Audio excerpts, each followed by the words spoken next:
Hi friends, எல்லாரும் எப்படி இருக்கீங்க? இன்னைக்கு எங்கள் அம்மா நாட்டுக்கோழி தொக்கு செய்ய போகிறாங்க. சரி வாங்க எங்கள் அம்மா எப்படி செய்கிறாங்க பார்க்கலாம். இப்போ நாட்டுக்கோழி தொக்கு பண்ண போகிறோம். அதுக்கு நம்ம கொஞ்சம் மசாலாலாம் ரெடி பண்ணிக்கலாம்.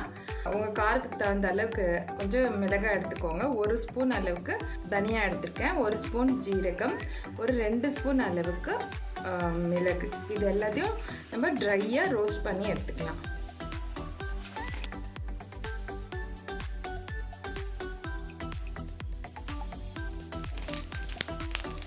இது கூட ஒரு கைப்பிடி அளவுக்கு கருவேப்பிலையை சேர்த்துக்கோங்க. கொஞ்சம் லைட்டாக ஃப்ரை ஆயிடுச்சு.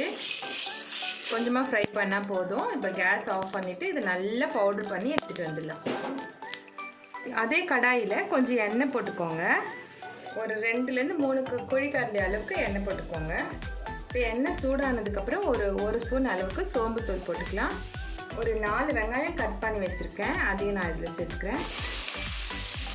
ஆனியன் நல்லா வதங்கிடுச்சு. இப்போ நம்ம 1.5 ஸ்பூன் இஞ்சி பூண்டு பேஸ்ட் போட்டுக்கலாம். நாட்டுக்கோழின்றதால கொஞ்சம் கூடவே போடுங்க இஞ்சி பூண்டு பேஸ்ட்டை. 3 தக்காளி கட் பண்ணி வச்சுருக்கேன், இதையும் சேர்த்துக்கோங்க. இது கூட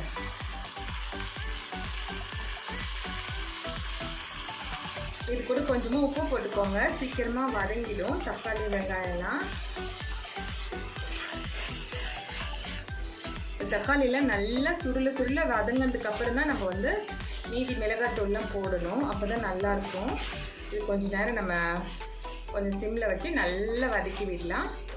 குழம்பு மிளகாத்தூள் ஒரு 2 ஸ்பூன் அளவுக்கு போட்டுக்கோங்க.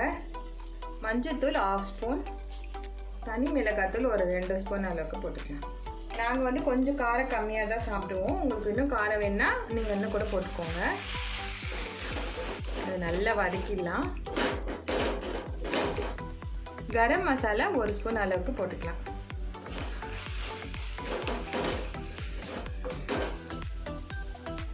ஒரு கிலோ அளவுக்கு நாட்டுக்கோழி வாங்கி வச்சுருக்கேன். இப்போ இதையும் நான் இதில் சேர்த்துக்கிறேன்.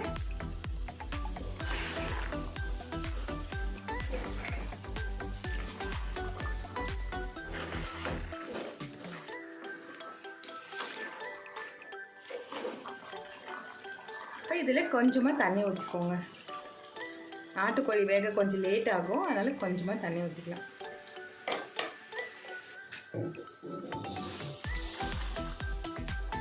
கொஞ்ச நேரம் வெந்துட்டே இருக்கட்டும், நம்ம மூடி வச்சிடலாம்.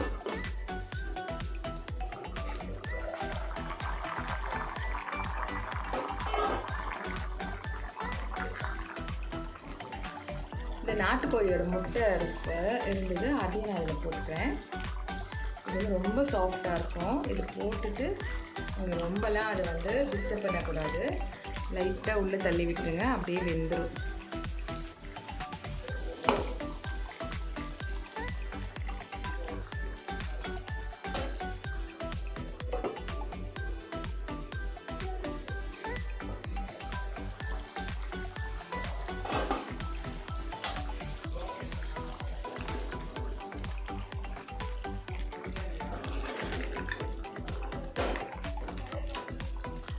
இப்போ நம்ம இந்த மிளகு, கருவேப்பிலை, அந்த மிளகாலாம் அரைச்சி வச்சுருக்கோம் இல்லைங்களா, அந்த பொடியை இது பொடியை நம்ம போட்டுக்கலாம்.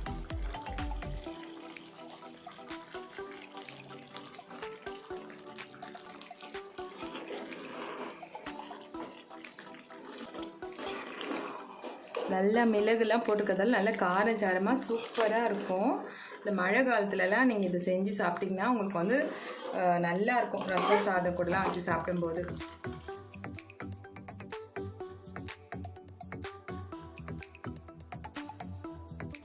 நாட்டுக்கோழி முட்டை போட்டிருந்தோம் இல்லைங்களா, அது கூட நல்லா வெந்துருச்சு.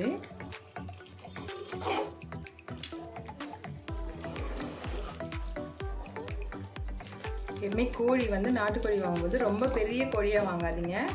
ஒரு சின்ன கோழியாக 1 கிலோக்குள்ளே இருக்க கோழியாக வாங்கினீங்கன்னா தான் நல்லாயிருக்கும் சமைக்கிறதுக்கு. அப்படியே கொஞ்சம் நேரம் இருக்கட்டும்.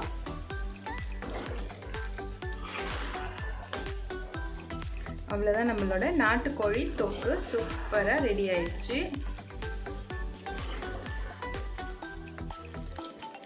இப்போ இது கூட கொஞ்சம் கொத்தமல்லி கருவேப்பிலை போட்டுக்கலாம்.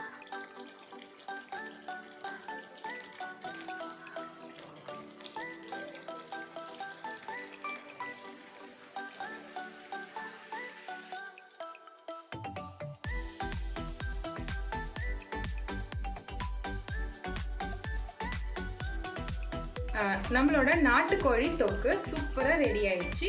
இப்போ நம்ம ஒரு சர்விங் பவுலில் மாற்றிக்கலாம்.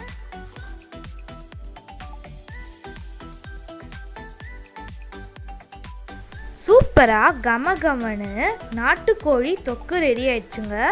நீங்களும் இந்த ரெசிபி வந்து கண்டிப்பாக உங்கள் வீட்டில் ட்ரை பண்ணி பாருங்கள், சூப்பராக இருக்கும். இந்த வீடியோ உங்களுக்கு ரொம்ப பிடிச்சிருக்கோன்னு நாங்கள் நினைக்கிறோம். இந்த வீடியோ உங்களுக்கு ரொம்ப பிடிச்சிருந்துன்னா எங்களோட சேனல் ஃபுட்யூலுக்கு லைக், ஷேர், சப்ஸ்கிரைப் பண்ணுங்கள். தேங்க்யூ. பாய் பாய்.